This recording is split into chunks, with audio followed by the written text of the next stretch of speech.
Hi friends, this is Rajeshwar Raipati and welcome to my channel Raipati. In this video, we will be discussing something about radial bar charts.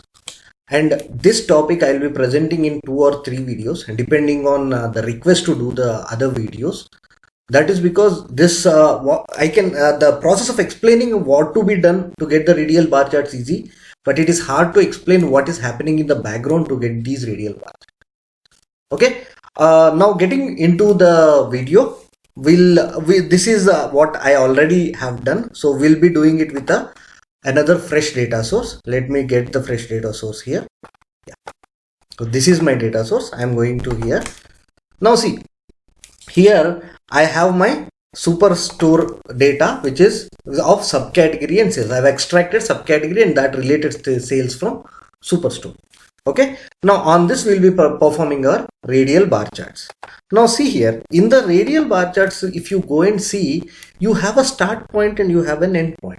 And this is not a bar, guys. This is a line which is made to look like a bar. Okay, now for this we have a start line and end line, so we need to get that start line and end line. So here we don't have that. We don't have start line and end line. We only have one. So for this to happen, for this, what I'll be doing is I'll be performing a just a moment, I got another data source. Yeah, let me get back to this here. Yeah, so this is my data. Here I need another point also, so I'll be taking this and making a union. Now once when I make a union, and let me sort this one here. See, for accessories, earlier when we had only one instance, now we have two instances. Why are we using this? To get the start and end point for the radial bar charts. Okay, so how do we use this? For this to use, let me go here and write a simple calculated field.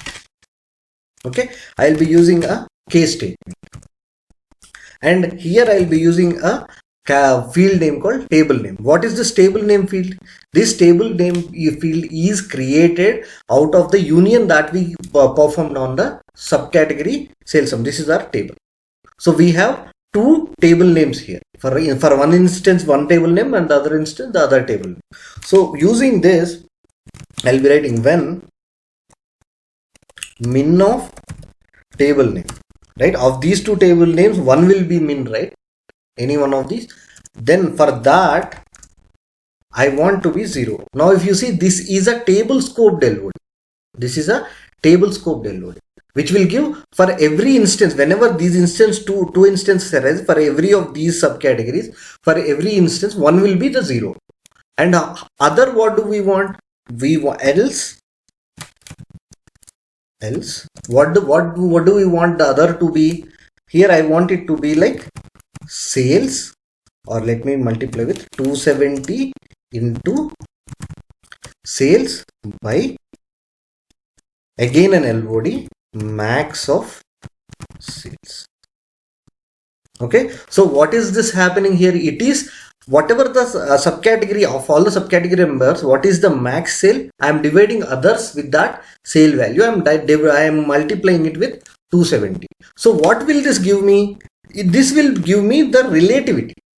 Okay, I'll be naming this as path. So what do I mean by relativity? Let's see that also.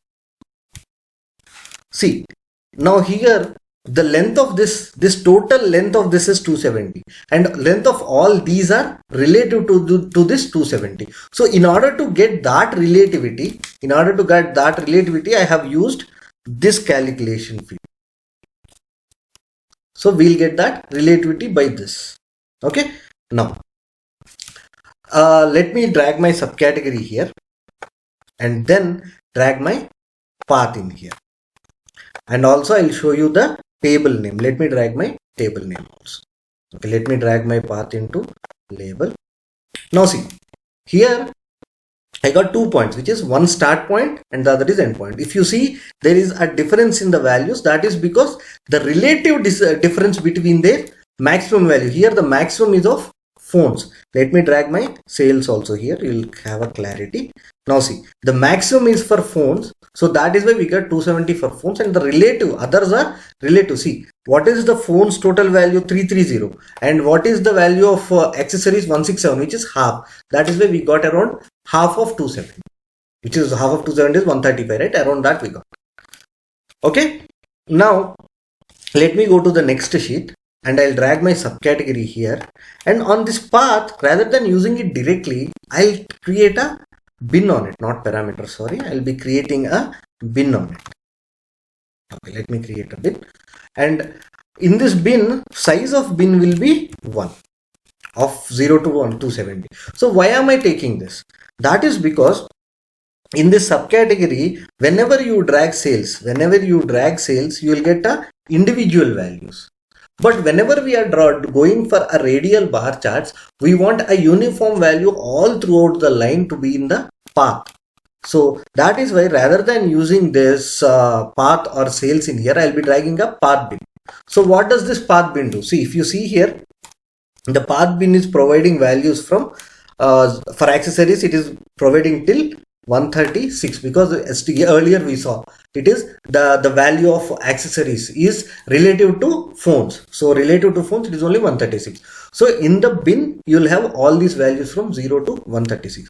But normally it will be shown like this. Actually, majority of the times it will be shown like this, which will be the start value and end value. The missing values, whatever the missing values are there, that will not be shown. So for that to be shown, see, this is show missing values. You will get all the values. Okay, again let me drag my sales in here just to show you. See, it is showing only for one value, because start value and also end values it will be showing that, because that is what in the database, whatever we got with this with the using path, that is what we made a temporary adjustment to show that we'll get what we need out of it. Now I have drag path here because this option of show missing values is not present anywhere here.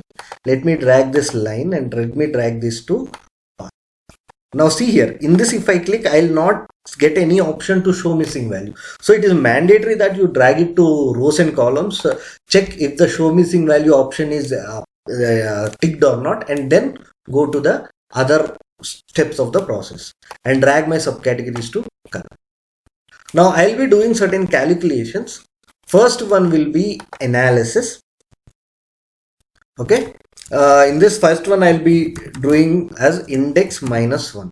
So what is this? Index minus 1. Okay, why am I taking this formula? I'll explain to you in the due course. Now let me take another calculated field and I'll name it as sine. So what am I doing in this sine val? I'm using the sine function. Okay, in this sine function I am taking index minus 1 into pi by 180. Okay, so why did I take this pi by 180? Pi is 180 degrees and I am dividing it by 180. So this will give me, this total value will give me 1 degree. Now when I'm multiplying it with index is auto incrementing, right, for every row. So for every row I will be, first row I will be getting 1 degree value, second row I will be getting 2 degree, 3 degree. So whatever the number of rows are there, those many degrees values I will be getting. So that is the point of this actually this. And the sine is a value, sine will be acting on that degree to give a certain value. Now why did I take index minus 1? Because as we saw in the radial bar charts, we'll be having the values from 0 to 270. So I need 0 to be included, but index starts from 1. So I put index minus 1 so that my value starts from 0. Okay, now apply. Okay, now again I'll be taking the calculated field. I'll be doing the same on cos. I'll be naming it as cos val, cos of index minus 1 into pi by 180. Okay, apply. Okay. Now the another calculated field is I want to create as Windows sum sales. So window underscore sum of sales. Okay, this is my Windows function. Now the next function will be rank. So I want to rank my window calculations. Rank of window and Windows sum sales, comma. Normally the rank is descending, like first it will take the highest value and it will give the rank to the next lowest value and all. Now here I want it in reverse. I want first lowest value to be ranked as 1 and then gradually increase. So that is why I put ascending. Rank, let me name as Windows, just for clarification. Okay, the next calculated field will be, now the sign val, the field that we created, I am multiplying that with my rank Windows sum function. Okay, then I'll be naming this as sign with rank. Okay, apply. Okay. Now another calculated field is again cos with rank. Now here again cos val into rank Windows sum that we create. Okay, so this completes our calculated field part. Now let me drag cos to rows and sine, where is sine to. Now see, you have to observe every single step here and also keep observing what is happening in the visualization with every step that I take. And these steps are to be performed in the same way, whatever the level I'm taking. You have to be clear with that. Let me go here, edit table calculations, and first I'll be starting with index. In index, go for specific dimension and select path, and see here, observe the changes that are happening. And if you clearly focus on what is happening here, and if you try to understand why is that happening, you might be able to crack the background of what is happening. And again, I'll take specific dimension for Windows sum of sales and the same path. So remember, for index -1 and Windows sum sales, it is path. You can only should in specific dimension, you should select only path. And when you come to rank in the specific dimension, you have to select both of them. And in addition to that, always make sure that the dimension that you are using in the radial bar chart should be above the path. This is mandatory. Okay, why? In the next, when I'm doing cos, you'll understand. Now this cos sine with done. Now I'll be going with cos. Again, edit table calculations. Okay. Now again, index. In this index -1, specific dimension, as I said, path. And again, Windows sum sales, and again specific dimension even in that path. See the changes that are happening here. Observe the changes. Now see, we already got the relativity. Let me close this. You'll see here. See, you got the relative distance, but we are not getting that curve on it. So we have to work for that curve, which is our next step. We'll see. Rank Windows sum in this specific dimension, path and subcategory, both we have to select. See, now we got those lines, but all are from 0 to 270. I don't want that, right? So we want the relativity between them. So when I drag my subcategory to the top, now you see you got your radial bar charts. See this. This is what your radial bar. The next step is nothing but beautification. But see here, I just want you to observe one thing. Let me drag sales in here. So sales have only 2 points, right? The start point and the end point. So that is why only these 2 points are being you got. The rest all is just a line. But when I am showing that, I don't want to show it like that, right? So I'll remove this sales and I'll drag my Windows sum sales and I'll put it in here. So why am I getting all throughout this? Because when I say Windows sum, it will be giving the same sum values throughout the line. Okay. Now I'll just increase the size of it so that the thicker one, the higher level one looks a bit thicker than the lower level one. And then I will drag my subcategory to label. So we want to show that, right? But here it's not clear na. So let me go in here, line ends, and see here. It looks a bit messed up, so I'll remove label at the end of line, but still here it is a bit messed up, so I'll just remove this option, allow labels to be overlapped over marks. So I'll remove this. So once I remove this, see, this is what your radial bar chart looks like.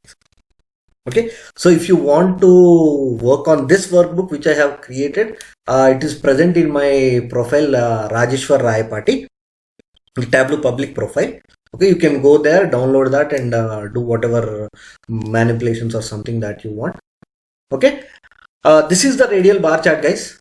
And as I already told you, if you want in detail architectural level, I call that architectural level because it's very complicated. So if you want architectural level of it, I'll do that only based on request. That is only because it took 2 weeks for me to crack it. And again, if I want to make a video which makes you understand that, it will take more 2 hours, 2 weeks of time, and also many hours of time for me to script it that way. So that is why I'm asking. If there is any considerable amount of request, I'll be doing. Otherwise, I will not. Okay. Okay, guys. Please do like, share, and subscribe my channel Rayapati, and also share it with your friends who are working on Tableau and are stuck at some point.